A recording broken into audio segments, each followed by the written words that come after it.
Pozdrav poštovane dame i gospodo, dobrodošli u još jednu emisiju revijalnog karaktera lica s ulica Vitih Čombe. Ovo Vitih znači Vit, s kim s Čombetom znači sa mnom, logično. Postoji jedan ogromni problem. Problem je taj što je sada cijeli svijet u karanteni, jel?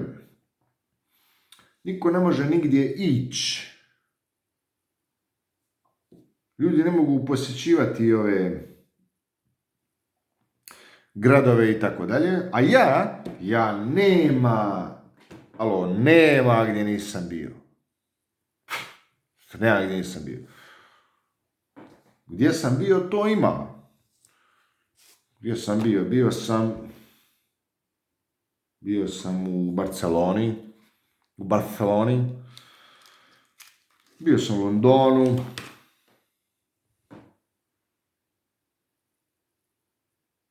bio sam u Milanu, bio sam u Padovi, u Rimu, šta ja znam.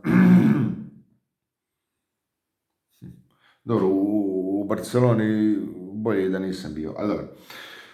Ali, od ovih ostalih gradova, to nema gdje nisam bio.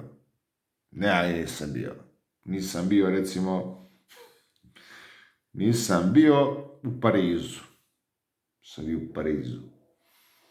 Sam bio u Tokiju. Tokiju nisam bio.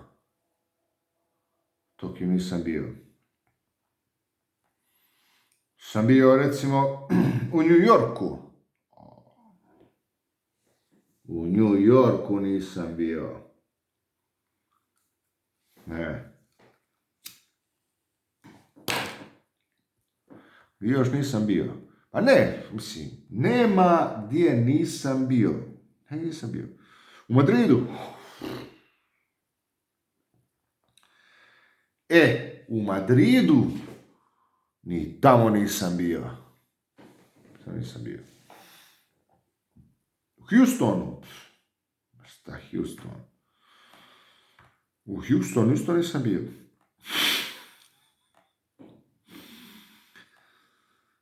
U Istanbulu. Tamo je i bolje da nisam bio. Bio, jedan ne bio. Bangkoku isto nisam bio. U Šangaju. Kakav Šangaj i kurec, da vidimo.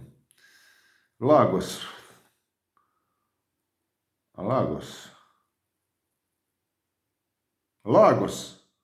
Ni tamo nisam bio.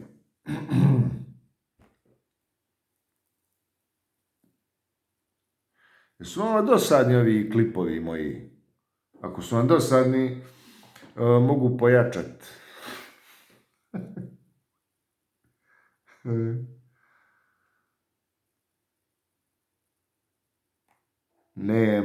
Nema gdje nisam bio. Ljudi u karanteni, nema gdje nisam bio. U Dallasu isto, u Hong Kongu.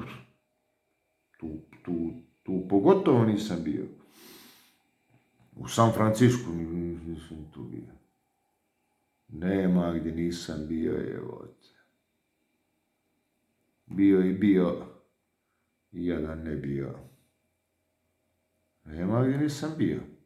Ovo gdje sam bio, to je mizerno. To veze. Bitno je ovo gdje nisam bio. Zašto? Zato što nema gdje nisam bio.